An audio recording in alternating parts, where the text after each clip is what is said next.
I know I said I wasn't going to do a show today, but the thing is, there were so many interesting things that happened yesterday in camp, I needed to do one, especially the battle for the bottom pairing. Let's talk some puck.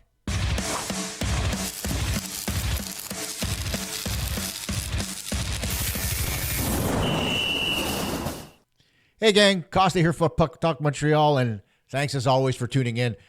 Let me just start with the Kirby Dach situation. There are a couple things that came up. Number one, I think somebody at the Canadiens actually listens to this podcast because lo and behold, in today's list, after they said he wasn't going to be scrimmaging, Kirby Dach scrimmaged today. Looked good out there. He was productive, winning faceoffs, doing all the right things, and getting into physical battles with none other than guys like Arber Xhekaj as an example. And it's great to see. But the other thing that I got called out on, and this happened on social media, was the way I delivered my message. In no way was I trying to insinuate that the Canadiens medical staff was actually trying to hide stuff from John Q. Public, and neither was the administration. What I was trying to say was only that are they unsure of themselves, so they're really holding back, not just from us, but from the Canadiens in general. And in the same respect, is Kirby Dach maybe holding back something that we don't know about? But all that's moot. I made my point yesterday. We're going to move forward. One other thing I wanted to talk about before I get to the real subject of this episode is something that came up in regards to Mason MacTavish. Now, it looks like that relationship between Pat Verbeek and Mason MacTavish is going to become acrimonious because they just aren't seeing eye to eye. Part of that has to do with the fact that Verbeek not only threw a bunch of stupid money at Mikael Granlund, but he also traded to get Chris Kreider, who is at the tail end of his career, and to most, he seems to be a little bit overpriced. And so now that's where he lies. He's got very little money to work with, I would think anyway, in order to get MacTavish signed. All these teams, after all, have their own internal budget. Whether or not the Anaheim Ducks are willing to spend higher up towards the cap is another story altogether. But there may very well be some kind of back office issue that's keeping Verbeek from actually re-signing Mason MacTavish. MacTavish practicing with the Ottawa 67s. He's going to try to stay in shape as much as he can in preparation for when he does manage to get in with whatever team he may be with. But if it's Anaheim, man, oh man, that relationship is going to burn fast. Look for it to be a bridge deal so that MacTavish can get his high tail out of there as quickly as possible. Now let's get to the whole crux of today's discussion. And that is the Canadiens' defensive pairings. I think we all know that, okay, there's no doubt that Hudson, Dobson, Matheson, and Gooley will be part of that top four defense in the Canadiens, right? But then there's the bottom pairing, and nobody seems to know what that's going to look like. A lot of people presume that Alexander Carrier will start the season with the Canadiens. They're probably right. But by the same token, you don't know how hard David Reinbacher is going to push. And then on the left side, oh boy, is there a battle. If you look at it up and down, there's a fight, not physical, but for that spot between Arber Xhekaj and Jayden Struble. Both of them talked to the media today, and they had a couple of interesting things to talk about. We'll start with Struble. And he really came out and he talked about, both these guys are physical, but he talked about the value of his physicality vis-a-vis the way he plays defense. Yeah, it's huge. I think, that's one of the biggest, I'd say, things that can separate me just, as a player, I think is, me being physical, me separating guys from pucks and, bringing that edge. And, I think I've found it's hard too because you don't want to run around and be out of position and, you're always trying to do the right thing and be in the right position. But I think I've gotten a pretty good grip on, when to go, when not to go. And, people have been talking to me about it too, like reading the situation, reading the time of the game and stuff. So, I think I've been working on it. That sounds a hell of a lot like a pot shot at Arber Xhekaj. Because after all, the reason why Xhekaj wasn't in the lineup is because Marty St. Louis thought he was running around a little too much trying to catch up to players on the ice. I could be wrong, but that's my interpretation anyway. And then he Struble kind of talked about how difficult it is to play the defensive position and what it really takes to play in the National Hockey League. Yeah, I mean, I think that's the toughest part about it. I mean, it's, learning when to go, when not to go. Yeah, I mean, you can't overcommit too, because then if, guy gets by you, you're sitting in the sand. So it's always just trying to find that balance. And I mean, at the end of the day, you're playing hockey. You can't think too much about it. You got to play with a certain level of like swagger and looseness. But, I think over the years, I have a pretty good idea of, what I need to do and, physicality wise. And, if there's a hit there, I'm taking it every day. But, it's not running around, not running around, that's for sure. And there he is with the running around bit again. And I don't know whether or not this is a jab at Arber Xhekaj, but one thing is certain. Struble, has a lot of confidence in the way he plays the game. There's no two ways about it, right? But here's the thing. He talks about the years of experience. He's only been in the National Hockey League for just over a year. Not even a full season yet under his belt. And in the American Hockey League, he played 12 games professionally. Like, dude, what are you talking about? I understand. He's got a lot of great tools. He's big. He's physical. He can make a good first pass. He can skate. He's mobile on his skates and such. But there are a lot of players that are like that around the National Hockey League, and they come and go pretty quickly. We saw it happen with Jordan Harris. We saw it happen with Justin Barron. I mean, it doesn't take much for you to be out the door, right? Especially when there's a logjam on defense. The whole reason why the Canadiens did get rid of Justin Barron and Jordan Harris last season in the first place. And then he talked a little bit about how he thinks he's going to be able to get into the top six, for lack of a better term. And he focused specifically on the penalty kill. I think the PK is a big part of it.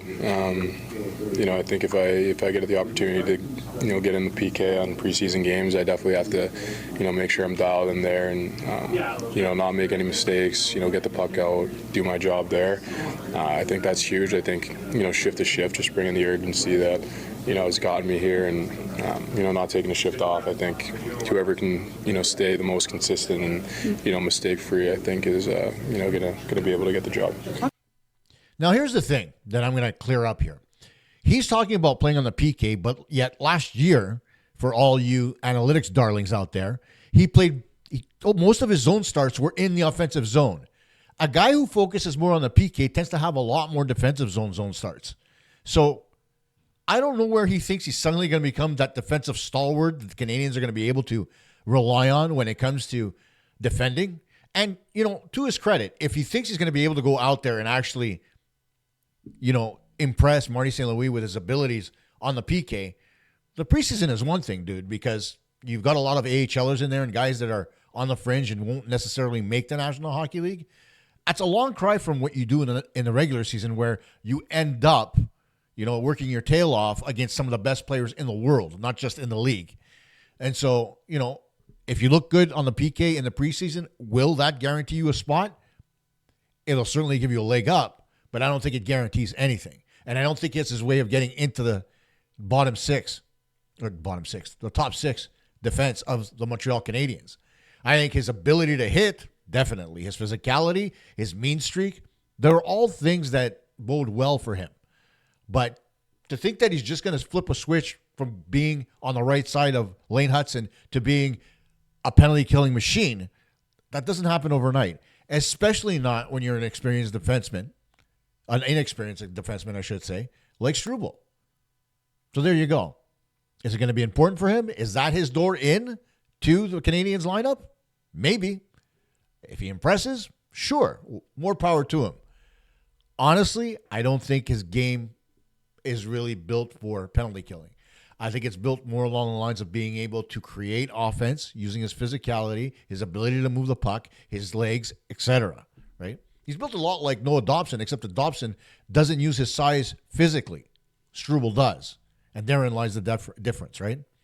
Then you want to talk about physicality. Let's talk about somebody that I like as a person. I like with his attitude. I like everything about him, except for the fact how he played defense last year, which wasn't very impressive. And that is Arber Xhekaj. And when you take a look at him, Jesus, how much weight has he lost? Not that he doesn't look good. He looks like he's really fit. But how much weight could he have possibly lost in the offseason to be able to look that fit? He was a lot bigger coming into last year. So it's an impressive feat to be able to slim down like that, maintain and build some muscle. And not only that, but improve his game over the summer by skating a lot and working on his agility as far as his legs are concerned. Listen to this. Yeah, definitely. I mean, that was probably the main thing this summer. Like, I didn't have a skating coach specifically, but I got Adam Nicholas to send me drills, and I just made sure I was lighter in the corner so I can keep up with the faster guys. And I think when me and Marty were talking to them in the season, that was a big thing. Just improve your foot speed, like side to side in the corners. Because when I can get going, I can skate fast, but it's just like coming from a stop and stuff like that. So that was the main focus this summer. And that's really important to notice, right? He's dead honest. We do know that once he starts to skate north-south, he's fast. But his lateral movement, being able to go side to side quickly, not so much. And that's what led to him really chasing players around the zone more than just containing them, right? Because containing them means being within a stick length, carrying a good gap, making sure that you can engage the player quickly to try to get the puck away from him, right? That's not what Arber Xhekaj's game was last year, and that's why he struggled and ended up in the press box more often than not. Then somebody asked him about, adapting his game. And before talking about adapting his game, we go back to Marty St. Louis earlier in the day, talking about how development and the ability to change is on the player specifically. I think it's a combination of both. I feel, confidence doesn't just happen. You feel confident because you've checked all the boxes, you're prepared, you've put the time in. You have to build your own confidence, and I think that's what Arber did this summer. And it always starts with the players. There you go. It always starts with the player. So Arber put in the work this summer. Marty noticed it, and here's how Arber said he's adapting his game. Yeah, a little bit. I mean, I wouldn't say reprogram, but I would just say I'm just learning every day. And as I get older, I learn when the time is right and when not. I couldn't find a better word. So that's the important part. Learning when the time is right to engage a player and learning when it's not. Because if you jump a little too early on the defensive side of the puck, you get burned. And that happened a lot with Arber, where he would come towards the player in a straight line, and when the player would make a move to his left or right, Arber's momentum would carry him forward, and he wouldn't be able to move laterally, like we mentioned before, to be able to defend. It's really important when you're talking about defense to move laterally, right? It's part of the reason why David Savard struggled so much last year. After his injury, his lateral mobility was absolutely devastated. It was bad enough that he wasn't very fast, but the fact that he couldn't move side to side anymore, that really hurt his game and was probably the primary reason why he decided to retire in the first place. But then Marty talked about noticing the improvement in Xhekaj already after just 3 games.